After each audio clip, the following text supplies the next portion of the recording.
Good morning everyone. स्वागत है आपका daily current affairs new discussion में। तो डेट है आज की 1 दिसंबर। तो देख लेते हैं कौन कौन से टॉपिक आज हम डिस्कस करने वाले हैं। तो पहले हम देखेंगे कि कैसे क्या तरीका है कि किसी एमपी जो मेंबर ऑफ पार्लियामेंट है उसको सस्पेंड किया जा सकता है। उसके बाद हम देखेंगे कि dual command system of policing के बारे में जानेंगे। Dual command system of policing क्या है और कमिश्नरेट सिस्टम ऑफ पुलिसिंग क्या है। उसके बाद देखेंगे हम अफ्रीका की ग्रेट ग्रीन वॉल प्रोग्राम के बारे में। उसके बाद देखेंगे इंडियन बायोजेट फ्यूल टेक्नोलॉजी के बारे में। और लास्ट में हम डिस्कस करेंगे ऑनलाइन डिस्प्यूट रेजोल्यूशन के बारे में। ठीक है, तो स्टार्ट करते हैं पहले टॉपिक से जो कि हमारा है how and when MPs are suspended. तो कैसे और कब जो है एमपी को सस्पेंड किया जाता है। तो रिसेंटली देखिए, जो राज्यसभा के 12 अपोजिशन मेंबर्स हैं उनको पूरे पूरे जो विंटर सेशन है, पूरे विंटर सेशन के लिए जो है वो सस्पेंड कर दिया गया है, क्योंकि उन्होंने जो है अच्छे से बिहेव नहीं किया था हाउस में। तो उसी को लेकर के ये न्यूज़ है। तो बात करेंगे डिकोरम ऑफ पार्लियामेंट में कि पार्लियामेंट का एक डिकोरम मीन्स होता है शिष्टाचार। तो क्या एक शिष्टाचार है पार्लियामेंट का। तो देखिए, फ्रीडम ऑफ स्पीच जो है वो सभी को मिलती है पार्लियामेंट में। ठीक है, ये सबसे मोस्ट इंपॉर्टेंट प्रिविलेज है जो सभी मेंबर्स ऑफ पार्लियामेंट को दिया जाता है, एक फ्रीडम ऑफ स्पीच। कि अगर मान लीजिए कि वो कुछ भी पार्लियामेंट में हाउस में अगर बोलते हैं तो उसके बेसिस पे उनको सुप्रीम कोर्ट या हाई कोर्ट में स्यू नहीं किया सकता। ठीक है, उस बेसिस पे वो कोर्ट में केस नहीं किया सकता जो भी वो बोलते हैं हाउस में उसको लेकर के। This freedom is circumscribed, however, by the necessity of maintaining order and decorum when debate is taking place. लेकिन अगर डिबेट चल रहा है तो आपको एक तरह से एक अच्छा व्यवहार जो है बना के रखना है। ठीक है, ऐसा नहीं है कि तोड़ फोड़ चालू कर देंगे, कुर्सी फेंकना चालू कर दें, सब चीज़ें जो है मीन्स हाउस की जो एक तरह से जो प्रेस्टीज है उसको मेंटेन करके रखना है। Thus discipline decorum and dignity of parliament are paramount importance. इसलिए जो हाउस की जो डिसिप्लिन है, डिकोरम है और डिग्निटी है जो हाउस की, उसको वो बहुत ज़्यादा वो मीन्स हाई लेवल का इंपॉर्टेंस रखता है। ठीक है, वो बहुत ज़्यादा इंपॉर्टेंट है, उसको आपको जो है डिस्टर्ब नहीं करना है ताकि जो भी फंक्शनिंग है पार्लियामेंट की वो अच्छे से हो सके। क्योंकि सीधी बात है, अगर डिस्टर्बेंस होगा तो जो भी डिबेट वगैरह वो अच्छे से हो नहीं पाएंगी। और डिबेट जो है बहुत ज़रूरी है किसी भी लॉ मेकिंग प्रोसेस में। अगर कोई भी कानून मान लीजिए बन रहा है तो उसमें अगर डिबेट नहीं होगा तो फिर उसका कोई मतलब नहीं होता। जितना अच्छा डिबेट होगा, जितना अच्छा उस पर बहस होगी किसी भी मुद्दे पर, तो वो जो लॉ बन के आएगा वो और निखर के और अच्छे से और बेहतर तरीके से आएगा। All over the world, concerns have been expressed about the decline of discipline, decorum and dignity of the legislative bodies. तो देखिए, ये तो केवल इंडिया की बात नहीं है, बाकी और भी देशों में जो है ऐसा होता है कि जो भी वहाँ के मीन्स एमपी या एमएलएज हैं उनके द्वारा जो है वो डिस्टर्बेंस जो है वो क्रिएट किया जाता है बीच में। हाउस का जब बिजनेस चलता रहता है, हाउस चलता रहता है, तो उसके बीच में इनके द्वारा डिस्टर्बेंस देखने को मिलता है। बात करते हैं कि कैसे इस चीज़ को मेंटेन किया जाएगा। तो देखिए, एमपीज़ के लिए जो है कुछ पार्लियामेंट्री एक्टिविटीज़ हैं, मींस उनके द्वारा कुछ ऐसे रूल्स हैं जो कि उनको मानने पड़ते हैं। जैसे कि अगर हम देखेंगे तो जो लोकसभा है उसके रूल बुक में ये कहा गया है कि MPs are not to interrupt the speech of others. कि अगर मान लीजिए कोई बोल रहा है तो एमपी जो भी होंगे, एमपी जो भी मेंबर होंगे पार्लियामेंट के, वो उस चीज़ को मीन्स डिस्टर्ब नहीं करेंगे, उसको बोलने का, उसको अपने एक तरह से अपने भाव को प्रकट करने का मौका देंगे। ठीक है, उसको डिस्टर्ब नहीं करेंगे, साइलेंस मेंटेन करके रखेंगे और प्रोसीडिंग्स को जो है डिस्टर्ब नहीं करेंगे, ऑब्स्ट्रक्ट नहीं करेंगे। ठीक है, बाय हैविंग और making running commentaries during debates. और डिबेट अगर चला है तो बीच में कमेंट्री वगैरह जो है वो नहीं करेंगे, इसी पर प्रतिबंध था। लेकिन बाद में जो है इस प्रोसीजर को जो है अपडेट किया जाता है 1999 में। अब जो है ये कहा गया कि members should not shout slogans. जैसे स्लोगन वगैरह, नारेबाजी जो लगाना होता है, तो नारेबाजी वगैरह वो नहीं करेंगे। या डिस्प्ले प्ले कार्ड, जैसे वो मान लीजिए कुछ ऐसे दफ्ती पे जो लिखा हुआ शो करते हैं वैसा कुछ शो नहीं करेंगे। डॉक्यूमेंट्स वगैरह को फाड़ेंगे नहीं। ठीक है, प्रोटेस्ट नहीं करेंगे उसमें। या कोई भी कैसेट या टेप रिकॉर्डर जो है वो हाउस में नहीं चलाएंगे, यूज़ नहीं करेंगे इसका। ठीक है, तो इसी तरह जैसे लोकसभा के रूल्स हैं तो उसी तरह सिमिलर रूल जो है वो राज्यसभा के लिए भी हैं, ताकि जो भी उनकी प्रोसीडिंग वगैरह है वो स्मूथली जो है चलती रहे बिना डिस्टर्बेंस के। तो ये राज्यसभा और लोकसभा दोनों के रूल बुक में जो है ये सब चीज़ें जो हैं दी गई हैं। तो उसी तरह जैसे लोकसभा में हमको स्पीकर देखने को मिलता है, तो वैसे ही जो है चेयरमैन होते हैं राज्यसभा में, तो उनकी पावर्स भी जो है हमें सिमिलर लेवल पर देखने को मिलती है। ठीक है, तो similar powers to the presiding officers of the both houses. तो बात करते हैं सस्पेंशन के पावर की। देखिए, जो सस्पेंशन का पावर होता है, जैसे लोकसभा में ये पावर भी दिया गया है स्पीकर को। ठीक है, और यही यही पावर जो है राज्यसभा में किसको मिला है, चेयरमैन को। ठीक है, तो किसी एमपी को सस्पेंड करने की जो पावर है वो लोकसभा में स्पीकर के पास है और राज्यसभा में चेयरमैन के पास है। तो प्रिजाइडिंग ऑफिसर वही लोकसभा में आपके स्पीकर होगा, राज्यसभा में चेयरमैन होगा। Of each house can direct an MP to withdraw from the legislative chamber for grossly disorderly conduct. तो अगर उनके द्वारा कोई बुरा कंडक्ट किया जाता है तो अगर स्पीकर चाहें, प्रिजाइडिंग ऑफिसर चाहें हाउस के, तो वो कह सकते हैं किसी एमपी से कि भैया आप जो है हाउस से बाहर जाएं, ठीक है।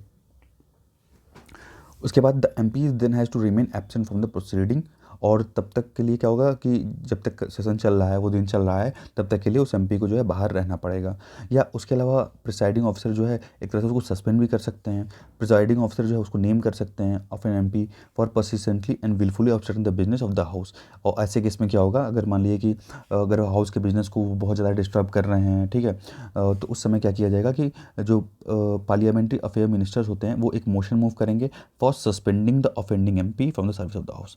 तो जो पार्लियामेंट्री अफेयर मिनिस्टर हैं उनके द्वारा एक मोशन मूव किया जाएगा हाउस में, और उस मोशन के बाद जो है जो हमारे स्पीकर हैं लोकसभा के, या मान लीजिए जो चेयरमैन है राज्यसभा के, तो उनके द्वारा जो है उस एमपी को जो है सस्पेंड कर दिया जाएगा।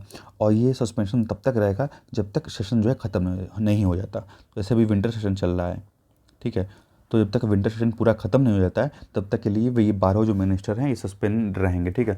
लेकिन अगर स्पीकर चाहे तो उस सस्पेंशन को जो है रिवोक कर सकता है, ठीक है। अब बात करते हैं कि why are such disturbance frequent in parliament. ऐसे डिस्टर्बेंस जो होते हैं पार्लियामेंट में क्यों अधिकतर देखने को मिलते हैं? तो the reluctant and procrastination of the treasury breaches of the face discussion is the main cause of disturb parliament. जैसे मान लीजिए कि अगर विपक्ष दल के नेता हैं, कोई मुद्दे पर चर्चा हो रही है, उससे सहमत नहीं है, तो सीधी सी बात है वो डिस्टर्बेंस कॉज करेंगे। या इसके अलावा कई केसेस में क्या होता है कि अगर मान लीजिए उनको अपनी भावनाएं व्यक्त करने के लिए मौका नहीं मिल रहा है, उनको अपॉर्चुनिटीज़ नहीं मिल रही कि अपनी बात जो है उसके सामने रख सकें, तो उन सब चीज़ों में भी जो है वो जब वो बहस नहीं हो पाएगी तो सीधी बात है कि जो अपोजिशन पार्टी होगी वो क्या करेगी, वो हाउस के प्रोसीडिंग्स को डिस्टर्ब करने की कोशिश करेगी। तो ऐसे कोई लॉ लाया जा रहा है, कोई कानून बनाया जा रहा है, उसमें अगर इन्वॉल्व नहीं किया जाएगा अपोजिशन मेंबर्स को भी, तो एक तरह से वहाँ वही कॉज करता है, डिस्टर्बेंस हमें वहीं देखने को मिलता है। तो इसी सब चीज़ को लेकर बात करें तो आगे की राह इसके लिए क्या हो सकती है? तो देखिए, डिबेट हमारे डेमोक्रेसी के लिए, हमारे प्रजातंत्र के लिए, डेमोक्रेसी के लिए जो है डिबेट बहुत ज़रूरी है, डिबेट होनी चाहिए। और जितनी ज़्यादा डिबेट होगी उतना ही ज़्यादा हमको जो भी लॉ दिखेगा वो हमारे फेवर में दिखेगा, हमें बहुत अच्छा लॉ दिखेगा जो भी डिबेट के बाद ये लॉ आएगा, ठीक है। जितना ज़्यादा डिबेट होगा उतनी ही अच्छी डेमोक्रेसी होगी। And therefore there should be a more debate and fewer disruptions. इसलिए कहा गया कि डिबेट जो ज़्यादा होनी चाहिए, डिस्ट्रप्शंस कम होने चाहिए। जो मेजॉरिटी पार्टी होती है वही मेनली रिस्पॉन्सिबल है इन चीज़ के लिए, कि मान लीजिए कि जो भी मेजॉरिटी पार्टी है उसका ये कर्तव्य बनता है कि वो जो उसके विपक्षी दल है उसको अपने फेवर में लाने की कोशिश करे। अगर कोई भी लॉ पास कर रही है तो वो कोशिश करे कि उसको समझाने की कि अगर ये लॉ पास होगा तो इससे जनता को ये फ़ायदा होगा, ठीक है। तो उसको कम से कम जो है अपने फेवर में लाने की कोशिश करनी चाहिए, अपने कॉन्फिडेंस में जो है लेने की कोशिश करनी चाहिए। The opposition should play a constructive role in parliament and be allowed to put forward its views and express itself in a dignified manner. और अपोजिशन के पास भी इस पर एक अधिकार उनको ये देना चाहिए कि कम से कम अपने जो उनकी व्यूज़ हैं, जो उनकी सोच है, वो कम से कम वो एक्सप्रेस कर सकें, एक अच्छे तरीके से समझा सकें जो मेजॉरिटी पार्टी है उसको, और मेजॉरिटी पार्टी भी जो है ईजिली जो है अपोजिशन को समझा सके इस चीज़ के बारे में। तो दोनों के पास जो है ये चीज़ें एक होनी चाहिए। लेकिन यहाँ क्या होता है कि यहाँ दोनों में एक डिस्ट्रप्शन कॉज होता है, ठीक है। किसी मुद्दे को लेकर के बहस चली तो अब वहाँ पर जो है एक तरह से हमें बहुत ज़्यादा डिस्टर्बेंस जो है देखने को मिलता है। लोग कुर्सियाँ उठा के फेंक देते हैं, कई डॉक्यूमेंट्स वगैरह फाड़ने लगते हैं, ये सब चीज़ें हैं। The presiding officer must help the opposition in raising issue uncomfortable to the government. उसके अलावा जो प्रिजाइडिंग ऑफिसर हैं उनका ये कर्तव्य बनता है कि वो जो अपोजिशन है उसकी सहायता करें, ठीक है, ताकि वो इजीली जो है जो भी मुद्दे हैं उनको और उठा सके, इजीली जो है कोई भी इशू को जो है उठा सके सरकार के सामने। लेकिन यहाँ क्या होता है, कभी कभी प्रिजाइडिंग ऑफिसर जो होते हैं वो जो मेजॉरिटी पार्टी है तो मेजॉरिटी पार्टी के फेवर में ही वो रहते हैं, ज़्यादातर केसेस में ये देखने को मिलता है, ठीक है। तो इसीलिए वो अपोजिशन की आवाज़ को दबाने की कोशिश करते हैं। नेक्स्ट हम डिस्कस करते हैं what is the dual command system of policing. तो ड्यूअल कमांड सिस्टम क्या है पुलिसिंग में? तो देखिए, भोपाल और इंदौर में जो है ये ड्यूअल कमांड ऑफ पुलिसिंग जो है वो इम्प्लीमेंट किया जा रहा है। इसमें क्या होता है, देखिए, जैसे कि डिस्ट्रिक्ट मजिस्ट्रेट होते हैं हमारे डीएम और एसपी होते हैं, ठीक है। तो इनके बीच में जो है वो पावर का शेयरमेंट होता है, और जो रिस्पॉन्सिबिलिटीज़ हैं एक डिस्ट्रिक्ट में, तो पावर और रिस्पॉन्सिबिलिटीज़ का जो है कर्तव्य का एक तरह से एक शेयरमेंट होता है, पावर की शेयरिंग की जाती है इनके बीच में, डीएम के बीच में और एसपी के बीच में। इसमें क्या होता है कि DM is interested with the issuing arrest warrant. DM जो है वो अरेस्ट वारंट वगैरह इशू कर सकते हैं, लाइसेंस जो है वो लाइसेंस इशू कर सकते हैं, और एसपी के पास ये पावर होती है कि वो क्राइम की इन्वेस्टिगेशन जांच कर सकते हैं, और उसके अलावा गिरफ्तारी वगैरह जो है वो कर सकते हैं। ठीक है, तो यहाँ पे पावर का डिवीज़न किया जाता है। और ये सिस्टम डिज़ाइन किया गया है to ensure a lower concentration of power and making a police more accountable to DM. तो ऐसे सिस्टम में क्या होता है कि जो पुलिस है वो जवाबदेह होंगे डीएम को, ठीक है, डिस्ट्रिक्ट लेवल पे। अब हम बात करते हैं कि हमारा जो कमिश्नरेट सिस्टम है, अब कमिश्नरेट सिस्टम कैसे काम करता है। तो कमिश्नरेट सिस्टम में देखिए जो पुलिसिंग की पावर है और जो एक मजिस्ट्रेट की पावर है, वो दोनों पावर समाहित होती है किसके पास, तो जो कमिश्नर होंगे उनके पास। तो एक मीन्स एसपी की पावर और एक डीएम की पावर, दोनों पावर वो कमिश्नर के पास समाहित है, जो कि डायरेक्टली जवाबदेह होंगे किसको, जो हमारी राज्य सरकार होगी उसको जवाबदेह होंगे। उसके अलावा जो स्टेट के पुलिस चीफ हैं, मीन्स स्टेट के पुलिस मीन्स जो डीजीपी हैं हमारे, ठीक है, जो मुखिया हैं, तो उनको ये रिस्पॉन्सिबल होंगे। ठीक है, तो जवाबदेह जो होंगे कमिश्नर वो स्टेट गवर्नमेंट को होंगे और स्टेट पुलिस चीफ को होंगे।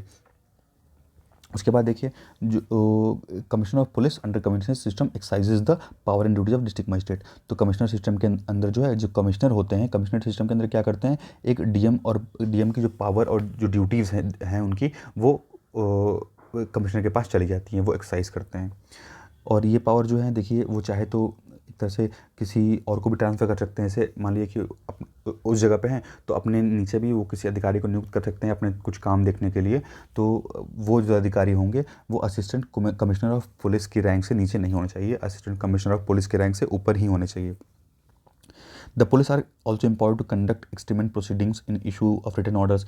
तो देखिए इसमें क्या होता है कि पुलिस को जो है एक तरह से ज़्यादा पावर मिल जाती है। उसमें वो पुलिस चाहे तो मीन्स रिटर्न ऑर्डर्स वगैरह इशू कर सकता है किसी पर्सन को रिमूव करने के लिए। अगर मान लीजिए किसी पर्सन का पर्टिकुलर एरिया पे उसका जुरिडिक्शन है, ठीक है, तो उसको रिमूव करने के लिए जो है पुलिस चाहे तो रिटर्न ऑर्डर इशू कर सकती है कमिश्नरेट सिस्टम में। लेकिन ये जो ऑर्डर इशू किया जाएगा ये सिर्फ और सिर्फ 2 साल के लिए ही वैलिड होगा। अब बात करें कि ऐसे सिस्टम की ज़रूरत क्यों है। देखिए various communities constituted to suggest police reform have recommended implementation of police committee system। तो देखिए पुलिस रिफॉर्म से संबंधित जो भी कमेटी वगैरह बनाई गई थी, गठन किया गया था जो भी कमेटीज़ का पुलिस रिफॉर्म को देखने के लिए, तो उनके द्वारा जो है पुलिस कमेटी सिस्टम जो है रिकमेंड किया गया है कि ये सिस्टम जो है इम्प्लीमेंट किया जाना चाहिए। तो अब देखेंगे कि क्या हो रहा है कि शहरीकरण जो है बहुत तेज़ी से बढ़ रहा है। तो जो कमिश्नरेट सिस्टम है ये ऐसे शहरों में एक तरह से इम्प्लीमेंट किया जाएगा जहाँ की जो पॉपुलेशन होगी वो 10 लाख से ज़्यादा होगी, 10 लाख से ज़्यादा होगी, तभी जो है वहाँ पे कमिश्नरेट सिस्टम जो है वो लागू किया जाएगा। उसके अलावा एक बेटर जो है जवाबदेही हमको देखने को मिलती है इस सिस्टम में। देखिए जो 6वीं रिपोर्ट थी नेशनल पुलिस कमीशन की, उसमें ये कहा गया कि पुलिस की जो है कमिश्नरेट सिस्टम में पुलिस जो है ज़्यादा जवाबदेह होती है। उसके अलावा बात करेंगे तो complex security threats, it further pointed out that in urban areas the changing dynamism and growing complexities of the security threats required a Swift and prompt response. तो देखिए ये भी कहा गया कि जो भी सिक्योरिटी वगैरह से संबंधित जो भी चीज़ें हैं तो इस पे कमिश्नरेट सिस्टम में रिस्पांस तेज़ी से देखने को मिलता है। और ठीक है, एक क्विक रिस्पॉन्सिबिलिटी हमें जो है कमिश्नरेट सिस्टम में देखने को मिलती है। लॉ एंड ऑर्डर सिचुएशन से संबंधित जो है ये जल्दी जो है रिस्पॉन्स करते हैं। उसके अलावा जो भी एक्शंस वगैरह है वो डिले नहीं होते हैं। जैसे कि मान लीजिए कि in districts where SP and DM do not have an understanding, कहीं क्या होता है मान लीजिए अगर एसपी और डीएम के बीच में अंडरस्टैंडिंग नहीं है तो वहाँ कोई भी ऑर्डर अगर जारी करना होगा तो उसमें देरी होगी। लेकिन कमिश्नरेट सिस्टम में वो अकेले जो है उनके पास एसपी और डीएम दोनों की पावर है तो वो इजीली जो है ऑर्डर वगैरह जारी कर सकते हैं। अब इसके साथ देखिए इशू की बात करें तो यहाँ पावर शेयरिंग की इशू हमें देखने को मिलती है, क्योंकि यहाँ पे क्या हुआ कि कोई क्लैरिटी नहीं है कि what power will be taken away from the revenue officers, कि रेवेन्यू ऑफिसर जो है उनसे क्या पावर छीन ली जाएगी या कलेक्टर्स या एसडीएम से क्या पावर ले ली जाएगी और कैसे ये सोसाइटी को इम्पैक्ट करेगा। ठीक है, तो ये सब चीज़ें जो हैं वो क्लियर नहीं है। नेक्स्ट हम बात करेंगे Africa's Great Green Wall programme के बारे में। तो देखिए उससे पहले समझ लीजिए कि आप फिगर में देख सकते हैं ये जो ग्रीन स्ट्रक्चर दिख रहा है आपको, ये अफ्रीका का जो है ग्रेट ग्रीन वॉल है। ठीक है, तो देखिए इसके ऊपर का जो इलाका है ये पूरा सहारा डेजर्ट है। ठीक है, ये पूरा जो इलाका है ये सहारा डेजर्ट का इलाका है। तो Africa is Great Green Wall programme to combat desertification. तो डिजर्टिफिकेशन से लड़ने के लिए जो है ये प्रोग्राम लॉन्च किया गया है। डिजर्टिफिकेशन का मतलब होता है कि मान लीजिए कि कहीं जंगल है, ढेर सारा जंगल है, पेड़ वगैरह है, और वहाँ पे धीरे धीरे जो है वो कन्वर्ट होने लगा डिजर्ट में। तो जब कोई ग्रीन एरिया, जंगल वाला एरिया जब जो है वो डिजर्ट में जब कन्वर्ट होने लगता है तो उसी को हम डिजर्टिफिकेशन बोलते हैं। तो ये हमें साहिल रीजन में देखने को मिला है। देखिए जो ये वाला इलाका है, ये जहाँ ये प्लांट लगाया जा रहा है, तो ये प्लांट जो है वो साहिल रीजन में लगाया जा रहा है। ये पूरा इलाका जो साहिल रीजन है, ठीक है। तो साहिल रीजन क्या है कि ये जो रेगिस्तान है सहारा वाला, ये धीरे धीरे एक तरह से आगे बढ़ रहा है, ठीक है। तो ये आगे बढ़ रहा है तो एक तरह से डिज़र्ट जो है, डिज़र्ट का जो एरिया है रेगिस्तान का, वो और बढ़ रहा है। तो उसी को रोकने के लिए इस साहिल एरिया में जो है वो ये प्लांट्स जो है लगाए जा रहे हैं, ठीक है। तो एक प्लांट से कोई ऐसे कोई दीवार नहीं बनाई जा रही है, ये प्लांट्स की एक दीवार है। तो ढेर सारे जो पौधे हैं इसके बीच में यहाँ से यहाँ तक जो है सिर्फ प्लांट्स जो है यहाँ से यहाँ लगाए जाएंगे। तो ये एक ग्रेट ग्रीन वॉल जो होगी, ठीक है। It is an important contribution towards combating climate change, Food and Agriculture Organisation said in study. तो देखिए फूड एंड एग्रीकल्चर ऑर्गेनाइजेशन जो FAO है उसके द्वारा एक स्टडी में कहा गया कि डिजर्टिफिकेशन से लड़ने के लिए जो है अफ्रीका का जो ग्रेट ग्रीन वॉल है वो बहुत सहायक होगा, ठीक है। और उसके अलावा देखेंगे तो जो डिस्टेंस है वॉल की वो 7,775 किलोमीटर है, ठीक है। देखिए ग्रेट ग्रीन वॉल प्रोजेक्ट जो है इसको लॉन्च किया गया था 2007 में, ठीक है। 2007 में इसको लॉन्च किया गया, शुरू किया गया था। Project is conceived bye 11 countries, और 11 देशों के जो है सहमति से ये चीज़ हो रहा है। और जो साहिल जोन है वहाँ वहाँ से डेजर्टिफिकेशन को कम करने के लिए ये प्रोजेक्ट जो है लॉन्च किया गया है। Led by the African Union, the initiative aims to transform the lives of million of people by creating a mosaic of green and productive landscape across North Africa. तो नॉर्थ अफ्रीका के इलाकों में जो है एक पूरा ऐसे पेड़ का पूरा एक ऐसे जंगल टाइप का बना के कोशिश ये किया जाएगा कि जो डिजर्टिफिकेशन है उसको कम किया जा सके। The initial idea of the Great Green Wall was to develop a line of trees from east to west bordering the Sahara state. तो डिज़र्ट से टच जो है जो भी हमारा साहिल रीजन वाला जो इलाका है वहाँ से वहाँ तक जो है एक पेड़ों की जो है एक दीवार ऐसे बनाई जाएगी। Its vision has evolve into that of the mosaic of interventions addressing the challenges facing the people in the Sahel and Sahara. तो ये जो चीज़ें जो भी लोग फेस कर रहे हैं, जो भी प्रॉब्लम फेस करते हैं डिजर्ट वाले इलाकों में, वहाँ पे पानी की कमी है या टेम्परेचर ज़्यादा होता है, तो ये सब जो प्रॉब्लम्स उन लोगों के द्वारा फेस किया जा रहा है, तो उसी चीज़ को कम करने के लिए जो है ये प्रोजेक्ट लॉन्च किया गया है। तो this project is a response to the combined effect of natural resource degradation and drought in the rural areas. तो देखिए मान लीजिए वहाँ पे सूखा आ जाता था या भी पानी वगैरह की कमी हो जाती थी, तो इन सब चीज़ों को देखते हुए ये जो प्रोजेक्ट है वो लॉन्च किया गया है। और उसका जो एम है वो मेनली एम ये है कि 100 मिलियन हेक्टेयर जो है वो कम से कम रिस्टोर किया जाए। मीन्स 100 मिलियन रेगिस्तान, 100 मिलियन हेक्टेयर का जो रेगिस्तान है उसको हम जो है उसको एक तरह से जंगल में कन्वर्ट कर दें 2030 तक। लेकिन अभी तक 2007 में प्रोजेक्ट शुरू हुआ था और 2019 तक आते आते सिर्फ 4 मिलियन हेक्टेयर के जो रेगिस्तान है उसको हम डेजर्ट में जो एक तरह से कन्वर्ट कर पाए हैं। और देखिए it is a partnership that support communities working toward sustainable management and use of forest, triangle hills and other natural resources. It seeks to help communities mitigate adapt to climate change as well as improve food security. तो ये project कहीं ना कहीं जो है एक climate change के against भी हेल्प करेगा। मीन्स जो भी टेम्परेचर बढ़ रहा है उस इलाके में, उस टेम्परेचर ना बढ़े उसको रोकने के लिए भी हेल्प करेगा, और एक तरह से फूड सिक्योरिटी को भी ये इम्प्रूव करेगा। नेक्स्ट हम बात करेंगे इंडियन बायोजेट फ्यूल टेक्नोलॉजी के बारे में। तो देखिए रिसेंटली क्या हुआ कि इंडियन एयरफोर्स का जो एयरक्राफ्ट है तो उसके लिए अप्रूवल दे दिया गया है कि मतलब इंडियन एयरफोर्स जो है वो अपने एयरक्राफ्ट में बायोजेट फ्यूल्स का भी यूज़ कर सकती है। तो देखिए बायोजेट का जो फ्यूल होता है वो जेट्रोपा ऑयल से जो है बनाया जाता है, ठीक है। तो जेट्रोपा ऑयल से ये बायोजेट फ्यूल जो है बनाया जाता है। Biojet fuel is prepared from non edible trees born oil, ठीक है। तो ये non edible tree born oil है, मीन्स ऐसा नहीं कि इसको खाया जा सकता, नॉन एडिबल है, ठीक है। तो इसका काम जो है इसमें किया जाता है, मीन्स एयरक्राफ्ट वगैरह में जो है यूज़ किया जाता है। और इसके अलावा देखेंगे तो कई ट्राइबल्स एरियाज़ में भी जो है ये प्रोड्यूस किया जाता है। सोर्स फ्रॉम छत्तीसगढ़, जो कि Chhattisgarh bio diesel development authority के द्वारा जो है ये ऑयल प्रिपेयर किया जाता है and then processed at CSIR IIP Dehradun. तो यहाँ से जो है इंडियन ऑयल पेट्रोलियम से ये देहरादून में जो है यहाँ से ये बायोफ्यूल जो है वो जनरेट किया जाता है, बनाया जाता है। Generally it is made from vegetable oils, देखिए vegetable oil, sugar, animal fat and even waste biome. तो वेजिटेबल ऑयल हो गया, शुगर हो गया, एनिमल फैट हो गया, इन सब चीज़ों के हेल्प से जो है बायोजेट फ्यूल बनाया जाता है। उसके अलावा इसमें वेस्ट बायोमास वगैरह भी जो शामिल है, जो भी सड़े गले पदार्थ वगैरह होते हैं उनके भी हेल्प से बनाया जाता है। And can be use in existing aviation jet engine without modification, और बिना मॉडिफिकेशन के, बिना इसमें कुछ चेंजेस वगैरह किए भी जो है हम डायरेक्ट जेट इंजन्स में हम इसका इस्तेमाल कर सकते हैं। Jatropha oil is suitable for conversion of jet to jet fuel. तो देखिए जेट्रोफा ऑयल जो है वो डायरेक्टली जो है जेट फ्यूल के तौर पे इस्तेमाल किया जा सकता है। This biojet fuel has received wide acceptance from the airline industry, और इसको जो है एक तरह से लोगों के द्वारा, जो भी एयरलाइन इंडस्ट्री है उसके द्वारा वाइडली तौर पे जो है इसको एक्सेप्ट किया गया है। अभी बात करेंगे तो अभी जो है हमारा जो एविएशन सेक्टर है वो कंट्रीब्यूट करता है 2% of global green house gas emission. जितने भी ग्रीन हाउस गैस एमिशन होते हैं, जितने भी कार्बन डाइऑक्साइड या जो भी गैसेस निकलती है, टोटल ओवरऑल जो ग्रीन हाउस गैस एमिशन होता है, एविएशन सेक्टर उसका 2% कंट्रीब्यूट करता है। Commercial biofuel flights will help Indian Airlines in achieving the International Air Transportation Association target for fuel efficiency and carbon emission। तो देखिए अगर बायोफ्यूल फ्लाइट्स में अगर यूज़ किया जाएगा तो उसकी वजह से हम कार्बन का जो एमिशन है उसको रिड्यूस करेंगे, और जो इंटरनेशनल एयर ट्रांसपोर्ट एसोसिएशन का जो टारगेट है उसको हम अचीव कर सकते हैं। The technology developed by the Indian Institute of petroleum. देखिए ये Indian Institute of petroleum IIP के द्वारा ये टेक्नोलॉजी जो डेवलप किया गया है for the Council of Scientific and Industrial Research. तो ये जो CSI आ रहा है वो है Council of Scientific and Industrial Research, और जो ये IIP है वो है इंडियन इंस्टीट्यूट ऑफ पेट्रोलियम।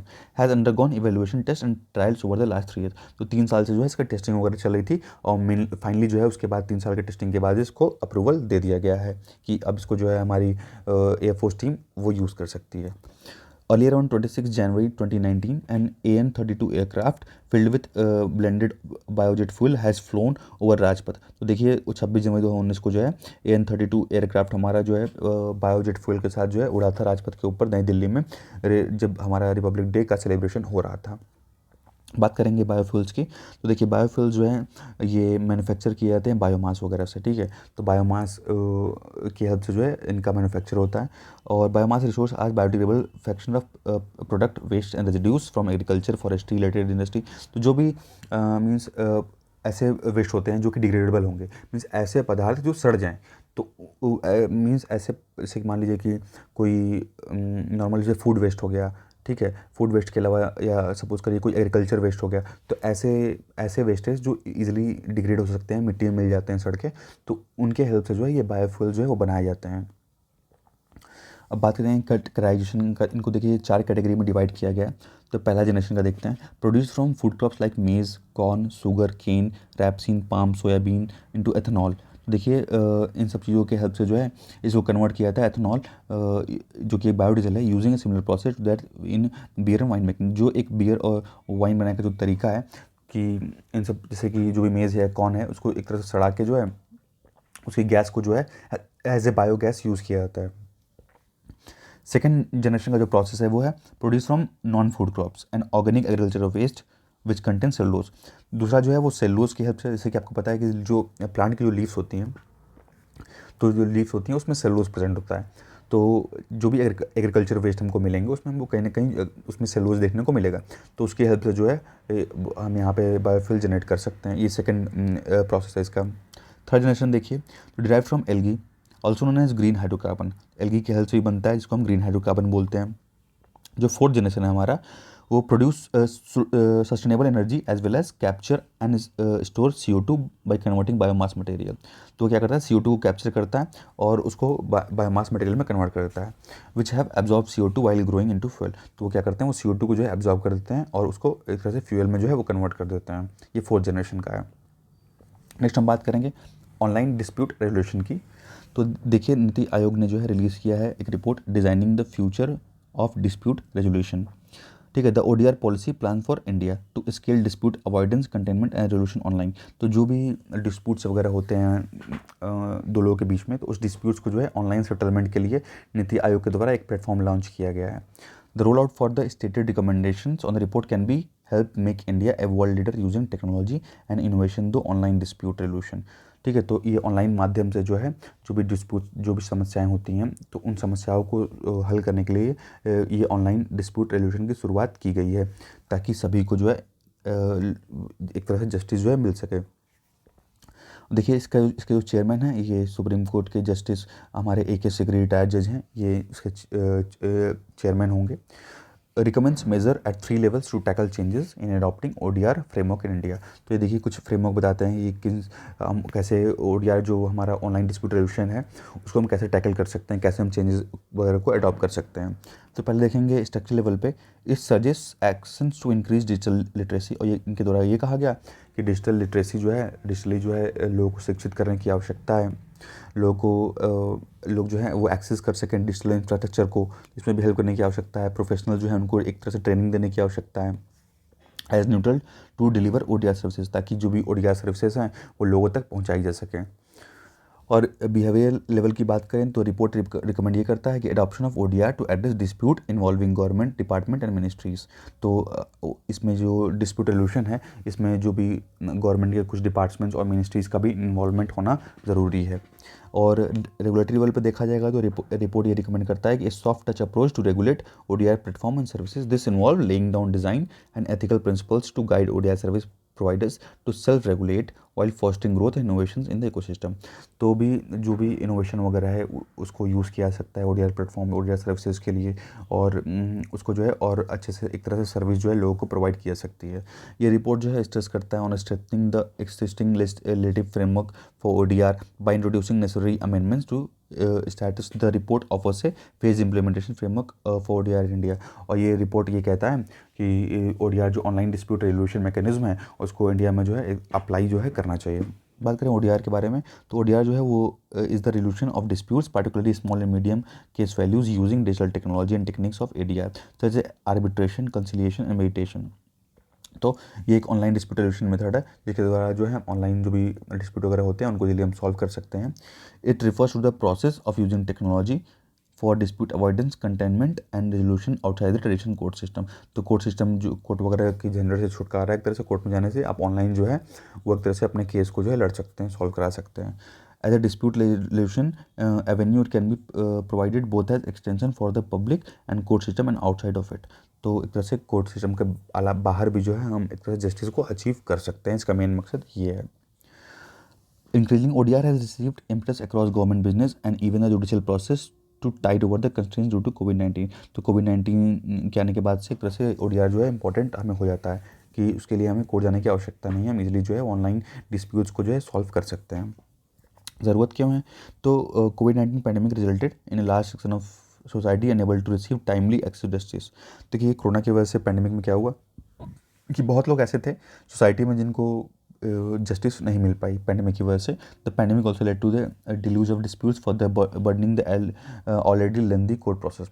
और इसकी वजह से क्या हुआ कि पैंडेमिक में केसेस वगैरह जो है वो बहुत कम देखे जा रहे थे, तो उसकी वजह से भी जो है जो एक बर्डन है कोर्ट पे वो हमें बढ़ता हुआ दिख रहा है, क्योंकि केसेस जो है पेंडिंग के पेंडिंग ही रह गए और बाकी केसेस तो ऐड होते ही गए, और जो पुराने केसेस थे वो तो पेंडिंग ही चल रहे थे। तो इससे एक तरह से जो कोर्ट पे बर्डन है वो बढ़ता हुआ दिखा हमको। ODR has the potential to help reduce the burden. तो ODR के पास ये कैपेसिटी है कि वो जो ये बर्डन है उसको कम कर सके कोर्ट पे, ठीक है। Efficiently resolve several categories of cases. तो कुछ जो कैटेगरीज हैं केसेस के जिसको हम ऑनलाइन सॉल्व कर सकते हैं, तो ऐसे केसेस को जो है ऑनलाइन जो ऑनलाइन डिस्प्यूट रेजोल्यूशन जो प्लेटफॉर्म है वो भी देख के सॉल्व कर सकता है। It may also be integrated to support the judiciary through the technology integration. उसके अलावा जुडिशरी को जो है एज ए टेक्निकल सपोर्ट भी जो है ये प्रोवाइड कर सकता है। और जैसे कि हमारे जो ई लोक अदालत वगैरह हैं एंड ऑल्सो भी introduce with the government department for internal disputes. उसके अलावा और भी सरकारी विभागों में इसका उपयोग किया जा सकता है जो भी डिस्प्यूट्स वगैरह हैं उसको सेटल करने के लिए। तो आज के लिए बस इतना ही। अगर वीडियो अच्छा लगा हो तो लाइक कर दीजिए, चैनल को सब्सक्राइब कर दीजिए। Thanks for watching.